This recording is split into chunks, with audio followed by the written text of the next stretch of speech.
Hi friends, welcome to my channel. ఇక ఒక courier boy అయితే అమర్ వాళ్ళ ఇంటికి వస్తాడు. వచ్చి మేడం కొరియర్ వచ్చింది, ఎవరైనా రండి అని అయితే పిలుస్తాడు. ఇక అంజు అయితే లెటర్ ని తీసుకోవడానికి వచ్చి ఈ లెటర్ ఎవరి పేరు మీద వచ్చింది అని అయితే అడుగుతూ ఉంటుంది. ఈ లెటర్ అమృత పేరు మీద వచ్చింది అని చెప్తాడు. సరే మా అక్కేలే అని అయితే ఆ లెటర్ తీసుకుని ఇక కొరియర్ బాయ్ ని పంపించేస్తారు. ఇక చంబా అంజు ఇద్దరు కూడా ఈ లెటర్లో ఏముందబ్బా అని అంజు అయితే ఆ లెటర్ ని ఓపెన్ చేస్తూ ఉంటుంది. ఇక అప్పుడే అక్కడికి అమ్ము వస్తుంది. అమ్ము వచ్చి అంజు ఏంటి లెటర్ ఓపెన్ చేస్తున్నా, ఎవరిదది అని అయితే అడుగుతూ ఉంటుంది. ఈ లెటర్ నీకే వచ్చిందక్క, ఏంటా అని చూస్తున్నాను, నీకెవరు రాస్తారు అని అయితే అంజు పాప అంటూ ఉంటుంది. ఏంటి నాకొచ్చిందా, నాది నువ్వెలా చదువుతావు, నాకు ఇవ్వి అని టెన్షన్ పడుతూ అమ్ము అయితే ఆ లెటర్ని లాక్కుంటుంది. లాక్కుని కంగారుగా పరిగెత్తుకుని తన రూమ్లోకి అయితే వెళ్ళిపోతుంది.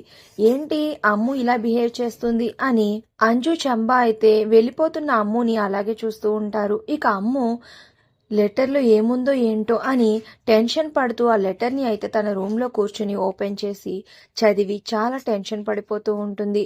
ఇక వెంటనే తను ఫ్రెష్ అయ్యి డ్రెస్ మార్చుకుని ఇక హాల్లోకి వచ్చి ఎవ్వరన్నా ఉన్నారా ఏంటి అని చుట్టూ చూసుకుంటుంది. ఇక ఎవ్వరూ లేకపోవడంతో ఇంట్లోంచి మెల్లగా బయటకు వెళ్తూ ఉంటుంది.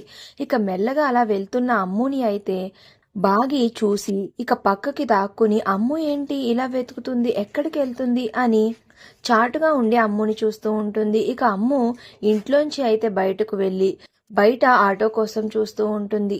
ఇక అమ్ము వెనకాలే బాగి వెళ్తుంది. ఇక ఇంతలో ఆటో రావడంతో అమ్ము ఆటో ఎక్కేసి వెళ్ళిపోతూ ఉంటే అమ్ము అమ్ము అని బయటకు వచ్చి బాగి పిలుస్తూ ఉంటుంది. ఇక అమ్ముకి వినిపించక ఆటోలో వెళ్ళిపోతుంది. ఇక వెంటనే బాగి కరుణకి ఫోన్ చేసి ఇక అమ్ము వెళ్తున్న ఆటోని ఫాలో అవుతూ కరుణ స్కూటీలో కరుణ బాగి ఇద్దరు కూడా వెళ్తూ ఉంటారు. అసలు అమ్ముకి లెటర్ రాసింది ఎవరు, అందులో ఏముంది, అమ్ము ఏమైనా అనుకోని ప్రమాదంలో చిక్కుకుందా, మరి అమ్ముని ఆ ప్రమాదంలో నుంచి బాగి ఎలా కాపాడనుంది అనేది నెక్స్ట్ రివ్యూలో తెలుసుకుందాం. వీడియో నచ్చితే ప్లీజ్